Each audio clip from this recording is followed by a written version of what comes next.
So, welcome for another session of our daily denim talks with some of the important personalities in denim industry globally. So, today my guest is Mr. Aamir Akhtar from Arvind Limited, the CEO of Arvind Limited. Hi, Aamir. Hi, Sandeep. How are you? Very well, thank you, Sandeep. So, we are in difficult times, and everybody's in a lockdown. Absolutely, that is correct, Sandeep. So, how is the situation in Gujarat, in Ahmedabad, where you're living? So, Ahmedabad or Gujarat is no different, Sandeep, as compared to rest of India. When it comes to the statistics, of course, the number of cases in Gujarat are higher. But when we look at this in context, that is because the testing is higher in Gujarat. So there are more tests being done. So that's why there are more cases being discovered. So it doesn't really need doesn't mean that it has to be panic. But yes, the good news is that the recovery is faster. There are more people recovering and going back home. So with that, hopefully we should be fine. In some, as really, the country progresses. Yeah, I really hope so. People have been talking that let's say by May end we should be in some ways out of this situation, but let's hope and pray for that. True. So, are we seeing any kind of restarting of the textile industry in some small way? Let's say for Arvind or for other industries in. So, as per the plan that government had rolled out, 21st was the date when government said that they will start allowing certain industries with certain do's and don'ts. So the government did that, and in Gujarat, there are certain industries which are not in the municipal corporation, which are outside of municipal corporation, which are in export processing zones, which are export-oriented units. So those are the ones which have been given permission, and especially industries that have people staying within the campus. So with some important measures, of course, social distancing, of course, sanitization. And all those prescriptions, along with that, they have been allowed to work, and certain industries have started working. Certain spinning units have started working, and I'm told that there has been export from Gujarat also over the last 2 or 3, let's say last week, there has been export of yarn from Gujarat. But the fact remains, Sandeep, that unless the whole ecosystem starts operating, that means the customers, the supply chain, unless the whole supply chain starts working, in isolation to work is suboptimal. It's very difficult. And I think basically the bigger units will have better chance of operating as the things open up, because the smaller units will not be able to follow the SOPs and all the procedures which the government is asking for. So maybe government will be more comfortable starting the bigger units first. So yes, let's say each side has its own advantages and disadvantages. So the bigger industry has its own challenges of, there is a certain minimum threshold level that you need to operate, because your boilers are of a certain size, your compressors are of a certain size. So unless you're operating at a certain threshold level, you will be extremely inefficient. So, this huge crisis which no one expected, what is your analysis, how it is going to hit the denim industry in particular and textile industry, of course, in general, in India and around the world? What is your analysis of that? So, Sandeep, my analysis cannot be very different from the analysis that all the sort of, all the, let's say, the whole talent pool that we have in the industry that you've been talking to, all these leaders that they have been sharing. So of course it's like it's a big black swan event. Nobody expected, nobody could have ever imagined something like this to happen. And so the fact is that it is not really something that we've seen in the past where demand has crashed or where the supply has had a problem. It is an accident. So as we recover from the accident, because there's no structural fundamental problem. So possibly, as soon as the accident part starts coming under control, things will start gradually moving back to normalcy. That's what I feel, Sandeep.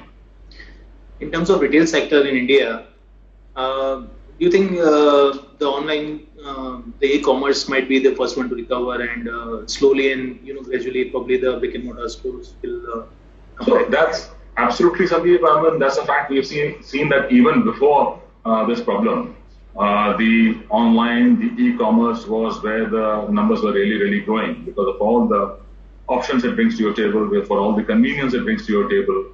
Right? The sort of even the let's say the advantages in terms of pricing, deals that it brings to the customer. So on its own strength, online has been very, very I mean, has really been on the move in the country and all across the world. And so for sure in a situation like this where you really can't move out, then this whole thing about things getting delivered to your place obviously gains more importance. And as we've been seeing all across, that it's these delivery startups, it is these e-com online organizations that are on the hiring spree right now. So they're hiring people because they see that coming. So I mean, even the brick and mortar stores might be looking at shifting, their sales to the online portals, and also that till the time they are back into shape, they might be trying to take advantage of the e-commerce. They're already doing it, but of course they will try to do it in a more better way. So I think both have their own strengths, right? Both have their own spaces. Brick and mortar, the experience that you get out of a brick and mortar is something which is very difficult to duplicate or to sort of mirror in the e-com and the online. So it's more about convenience, it's more about options as far as this e-com bit is concerned. As far as brick and mortar is concerned, it's more about that experience. So typically, let's say if you want a cup of tea, right? So you can order the best of the tea at home, right? And at a very, very affordable cost, you can get a cup of tea sitting at your home, right? But then you want to go to a Taj, right, a 5-star hotel, because that's about the experience, right? So the experience starts the moment you're wanting to get into a 5-star hotel, right? So there's somebody who's opening the door for you, there's somebody who's saluting you, and then you get in, there's great music, there's ambience, and then there's very fine tea served in great china. So it is that experience, right? So there is a space for that experience. So consumers who look for that experience as things settle down will need to go to brick and mortar. And at the same time, e-com has its own pluses. So yeah. Do you think? I mean, I think the stores are already planning some kind of safety measures, the health measures, even when they start opening, and they have to make the consumers feel secure. So do you think in India also the retailers are thinking on these lines that we have to, when we come back in a couple of months, or let's say 1 or 2 months or 3 months or whatever, so they need to give security to the customers in some way in terms of sanitization, in terms of the products are. I mean, it's safe for the consumers to come. How can they make? Do you think they are already planning, or they should be planning for this? So Sandeep, I believe it will be a new normal, and it will become like a second behavior for all of us to accept these new norms of entering public spaces. It's like, if you go back in time, you'll remember that one could walk into 5-star hotels, right? One could drive into 5-star hotels, park the car and get into the 5-star hotel, right? Into a hotel or into a public space. But now, when you want to get into one of those places, first your car is stopped, they ask you to open the boot, they ask you to open the bonnet, right? And then you sort of, walk in, and then you get into that space, and then you have to put your bag, your wallet, and then you walk in through that, right? But you don't see this as unusual, abnormal. That has become second nature to us. Same is true that, when we used to travel internationally or even domestically, there was never this kind of security, right?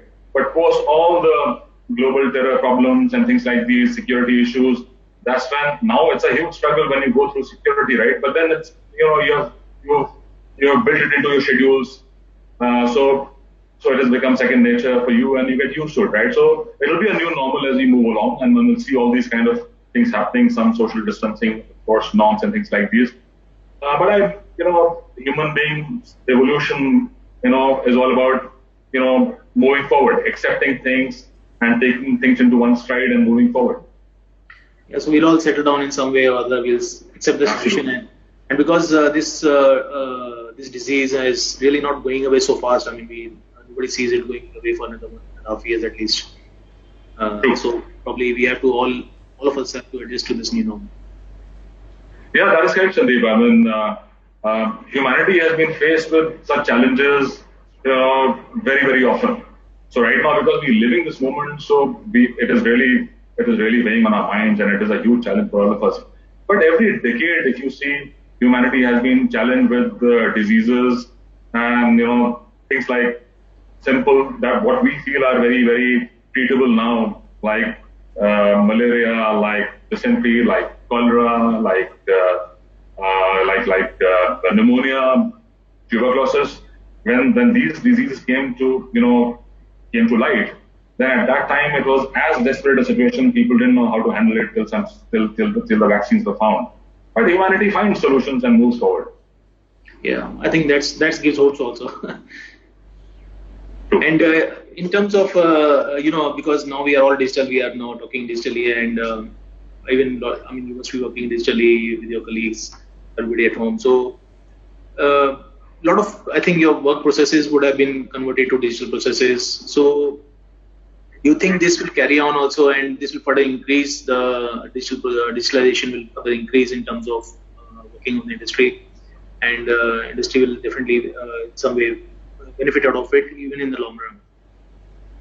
So clearly, Sandeep, this has been a huge revelation for a lot of people, right? A lot of people who never, because of their own sense of inertia, or for their own reasons of not being able to look beyond what they've been doing on a daily basis, they were never able to understand the power of this. And now that we have been challenged to work from home, to be at home and still sort of run our regular lives and our businesses, our work, that's when we realize the power of this. We realize that it is possible to do a lot of things digitally and remain connected and still work. So this again will be a new normal.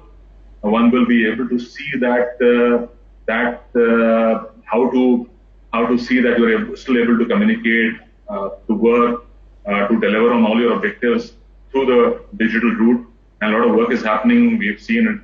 We've also seen valuation of the digital players going up dramatically, right? That's because the whole world is seeing that happen. So it is being endorsed. There's a sense of endorsement to this whole thing.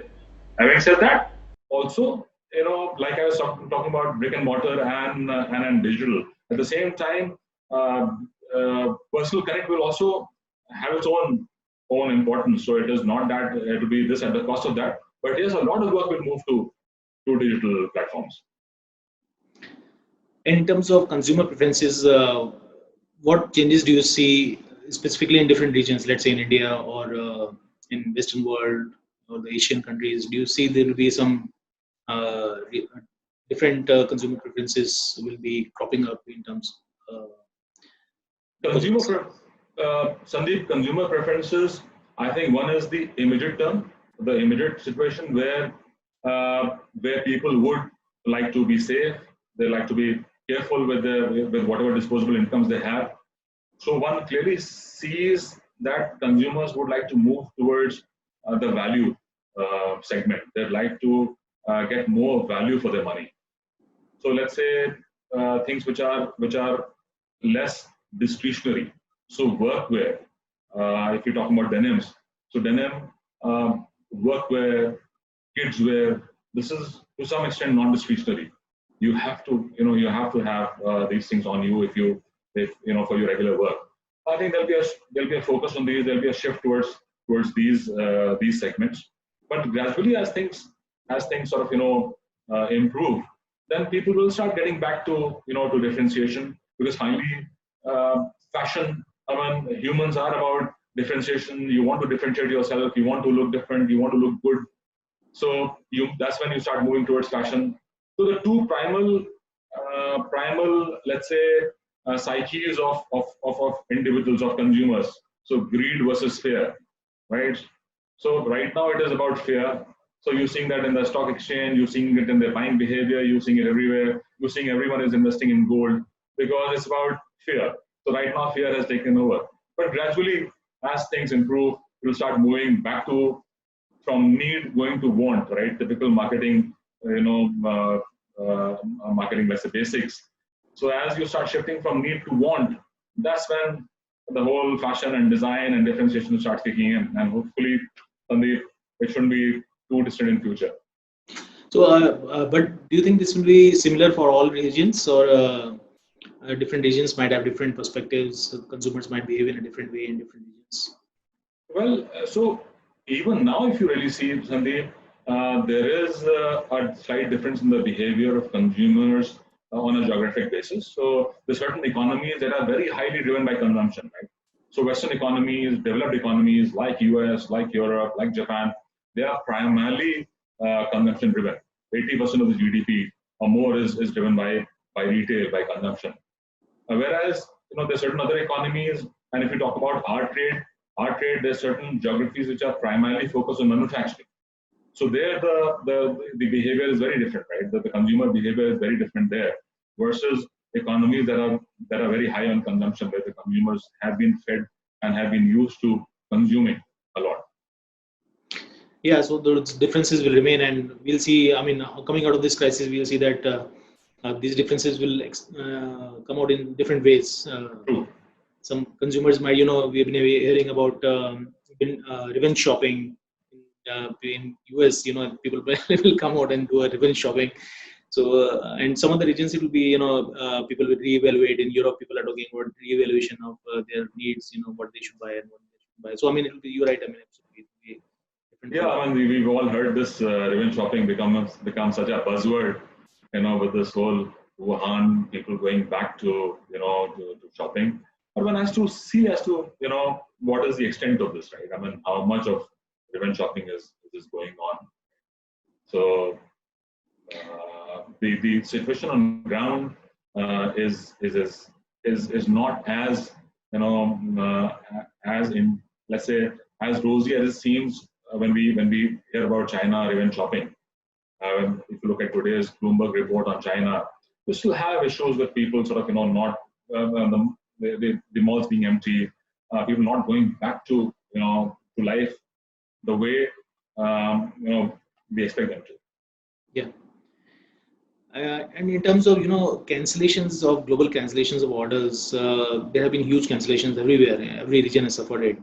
So India has also suffered it to a great extent, I think. So that also is, what I've seen is probably it is a little different from region to region. And in terms of fabric and garments, there is a difference also, because fabric is still somehow manageable and garments is much more difficult. So do you think in India also this extent of cancellation is huge, and people are suffering, especially the garment exporters? For sure, Sandeep. There has been a huge pushback from customers across geographies, and people have come back with cancellations. And so when they have come back with cancellations to the garment vendors in different geographies like Bangladesh, India, Vietnam, Cambodia, of course, Africa, that has seen a pushback to the whole supply chain. So that's come back to fabric and then even further down. So that's there for sure, Sandeep.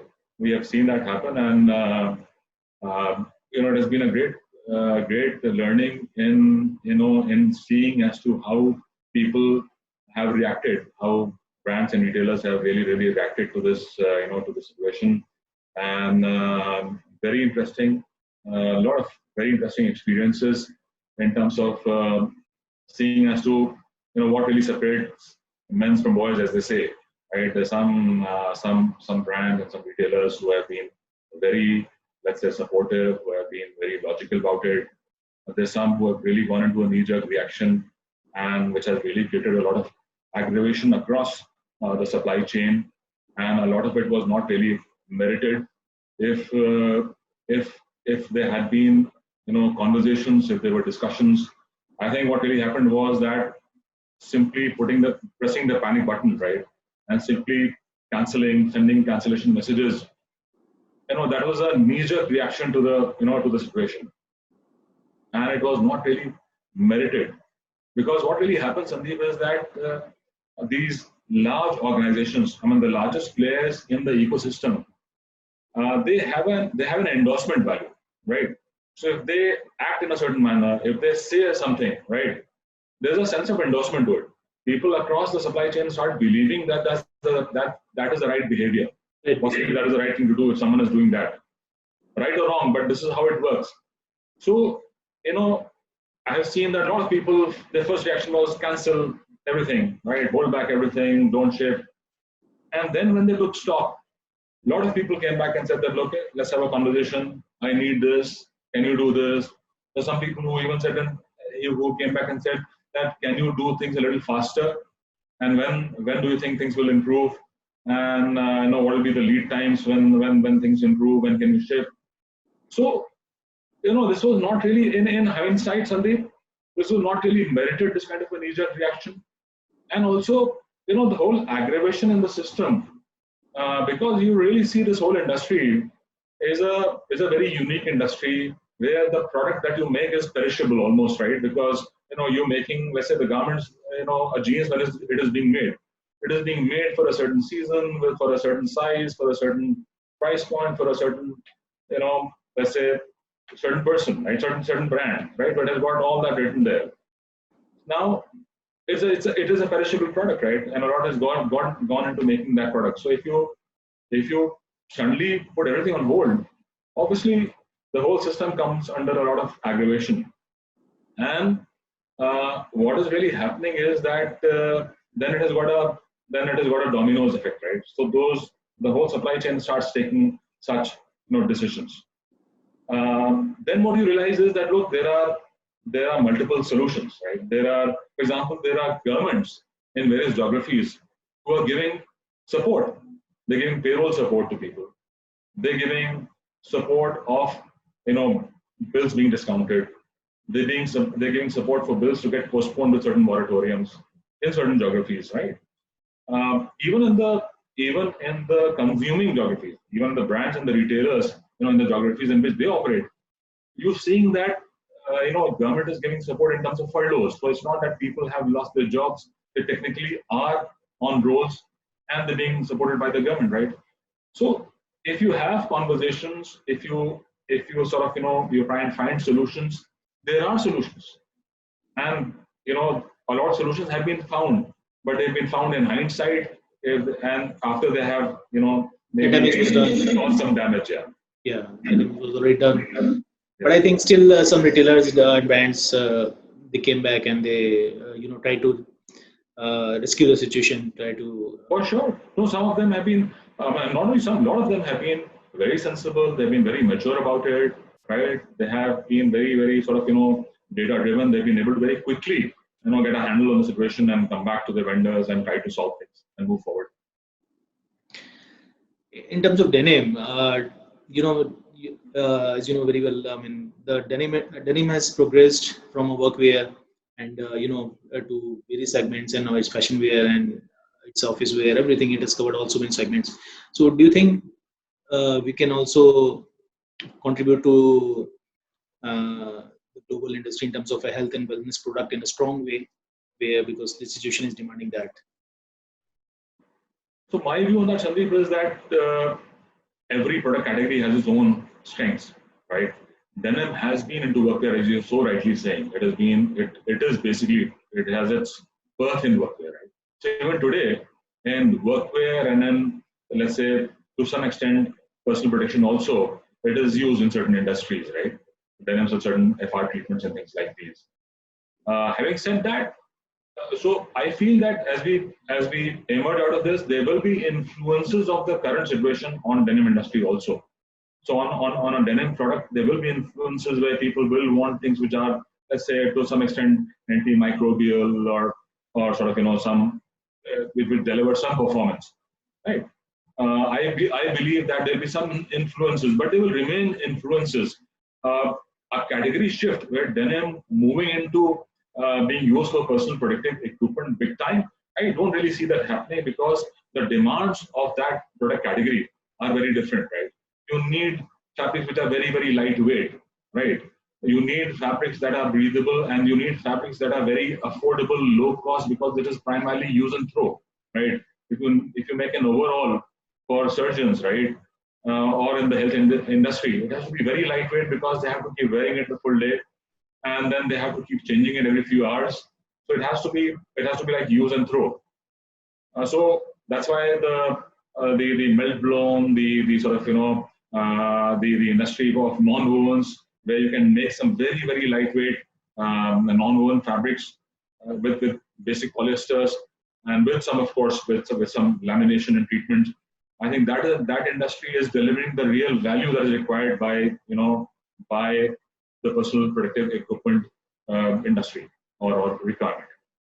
But I mean, in some way, probably in the denim industry will also try that, Sure. with some products, which especially, I've been looking at some of the fashion brands. They come out with masks, very designed and made of denim. I was reading a report today that Japan has shipped almost 3.86 billion masks in the last 1.5 months. So Sandeep, my view on this is that there are certain things which are influences, which are topical. They are very topical in nature, right? So what really happens is that there's something going on. So for that, there will be influence in this industry, right? Because we are very closely linked to fashion and to lifestyle. But finally, what continues? So there are certain trends, but there are certain products which continue, which are real solves.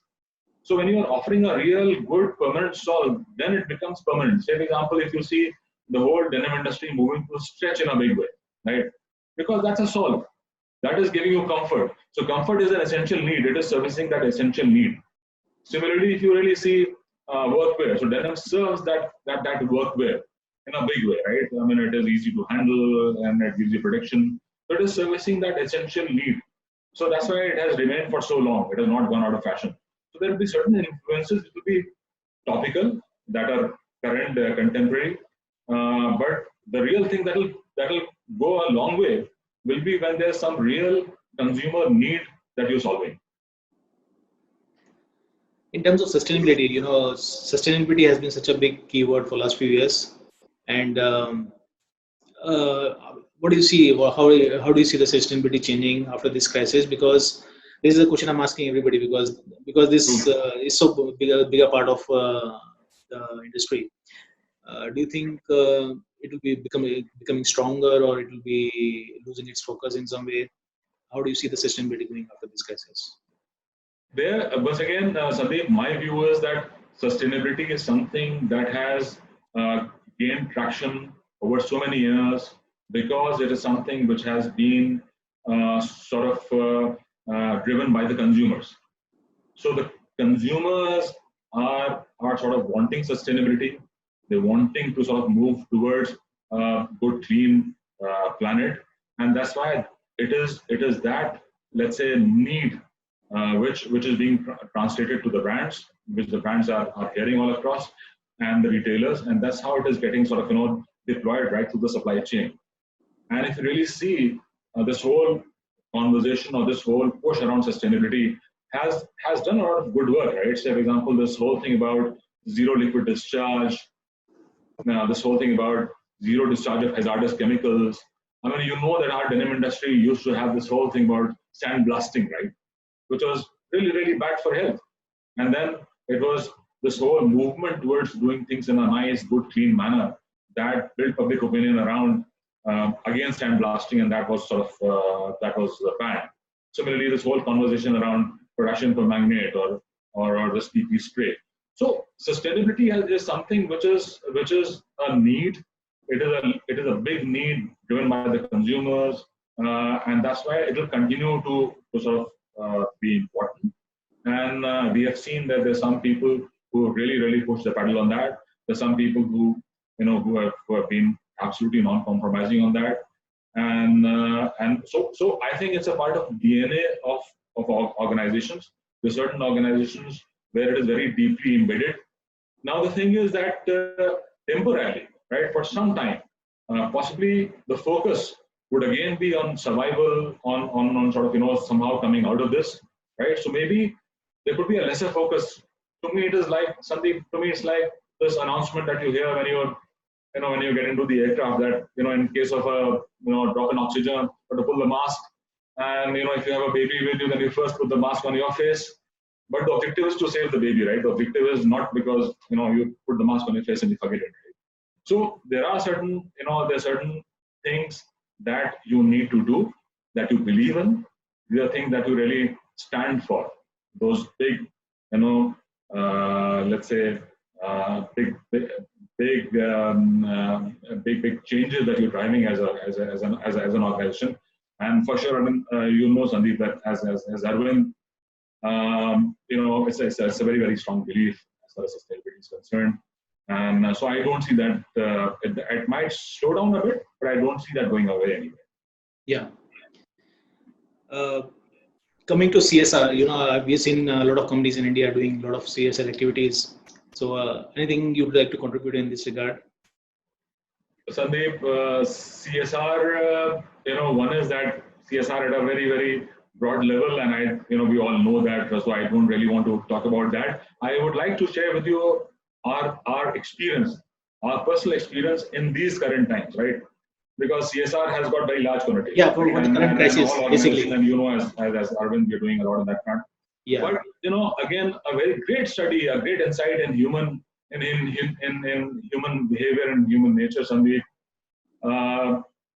Santesh campus, where we have a large operation in Ahmedabad. So there are a lot of villages around that campus, and there are a lot of people who come in from those villages. And so we wanted to, as Arvind, we want to sort of work and see if we can help people there, because people are not being able to get out of their homes, and to see as to what we can do. So we approached those villages, and basically we're working with the government, right? So there's a whole government machinery which is working.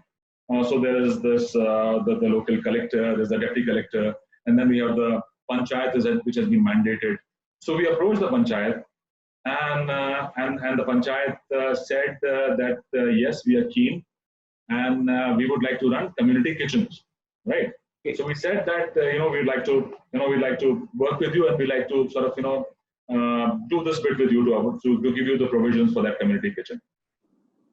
Interestingly, they came back to us and they said that you're doing this good work. We have approximately 10 days of provision with us. So please hold. We will work with these 10 days of provision that we have with us, and then we will come back to you when we need this. Right now, this is such an insight, Sandeep, that people in these times also. I mean, normally one would think that, look, try and use up whatever you have, right? I mean, if you're getting something, take it, keep it, and you never know when you'll need it, right? So hoard stuff, right? That's what one tends to think, that's what people will think. But imagine the strength of our people. It really overwhelms me. Right? Yes. I find it difficult to even talk about it. Yeah. That people in the villages, right? They have this, approach that hang on, let's try and see whatever we have, and we manage with this. So on a certain sort of philosophical level, Sandeep, there are a lot of people who have gone out and asked for help. But my heart and my thought goes out to those people who are, who find it difficult to ask for help, right? There are many people who are so high on their esteem, right, that they find it difficult. So to get into those people, right, trying to identify those people who need help in a very, very big way, but are not being able to ask for that help. But having said that, 10 days later, those people came back and they said that, okay, now we're running out of rations. Can you please help us? So then our teams, went to those villages, and then they worked with them. So there are a lot of villages around that area where we're working with them.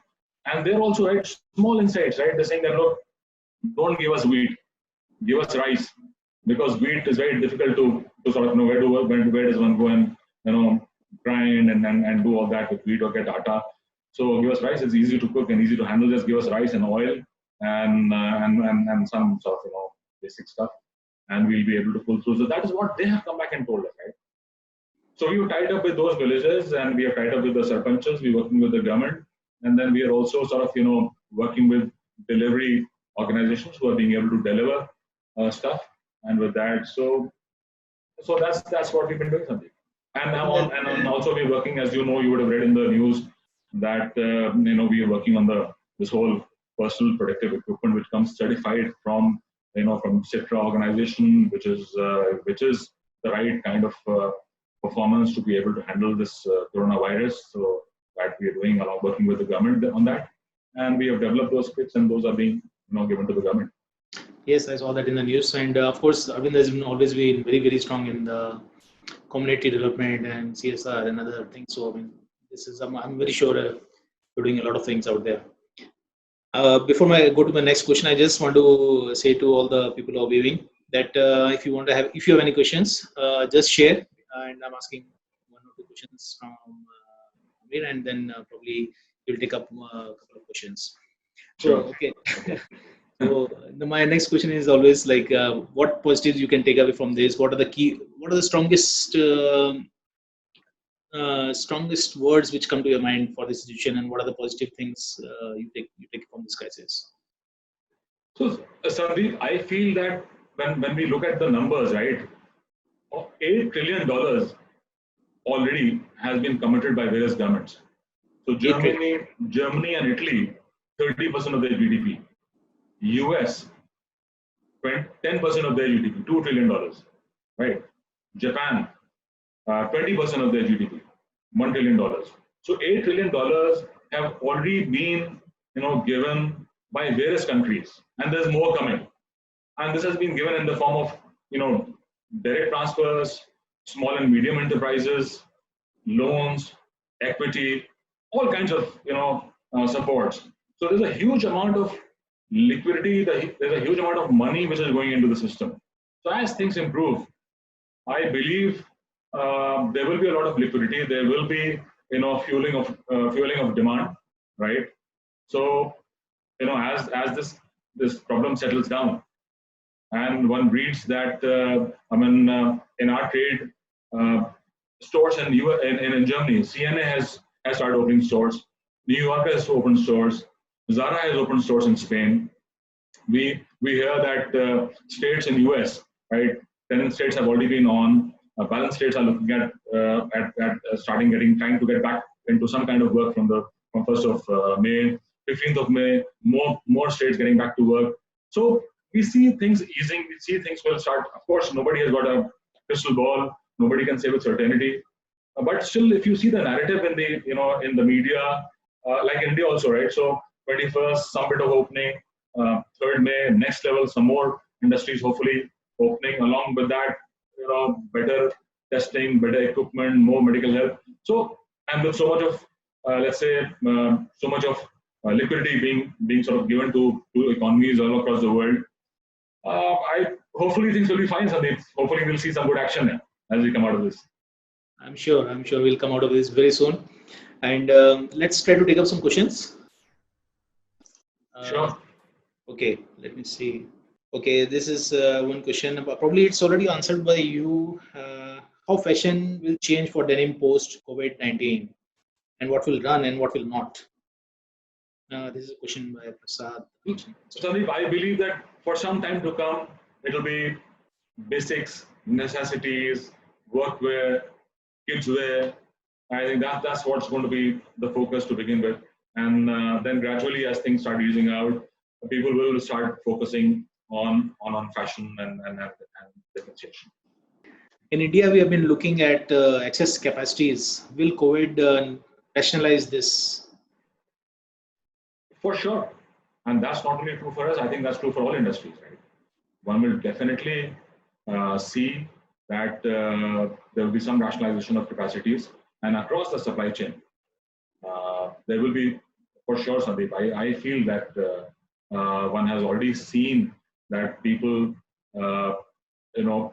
already on the retail side and on the brand side, people filing for Chapter 11. We see that, those that is there in the media, right? So one sees that, and with such a big sort of impact, with so much of demand destruction, it is likely. It is bound to happen. People are talking about 50% reductions in the supply chain and all, but nobody knows right now for the moment. Correct. It's difficult to give a number, but yes, for sure. Sure, it's going to happen. And okay, let me take the last question. He's already answered. I mean, you have already answered regarding the overall made from woven denim instead of the other products. You already answered that. So I think we got some questions because there's so many other questions. I have to scroll a bit. I think we are done with the questions. Now, do you want to add something else from your side? regarding Arvind or regarding the industry or anything else? Well, there's so many people, so many friends online watching this talk. So, would you like to say something? No, Sandeep, I'd like to end with a couplet which says that "Sitare doob ke karte hain anware seher paida," which it's a couplet in Urdu, which means that once the stars go down, it is allegorical. Once the stars go down, then the beauty and the light of the dawn emerges. Right? That's what it really means. So let's just end on a positive note. I think we have, as things settle down, we will see our industry bouncing back, and denim is a very resilient industry. It has been on for close to 150 years. So we all have to look forward to this. It was a wonderful, wonderful couplet. And thank you so much for coming and joining for this talk. Really appreciate. And thank you so much. Thanks, Sandeep. Always a pleasure talking to you. Thank you. All the best to you. Stay safe. Bye-bye. Thank you.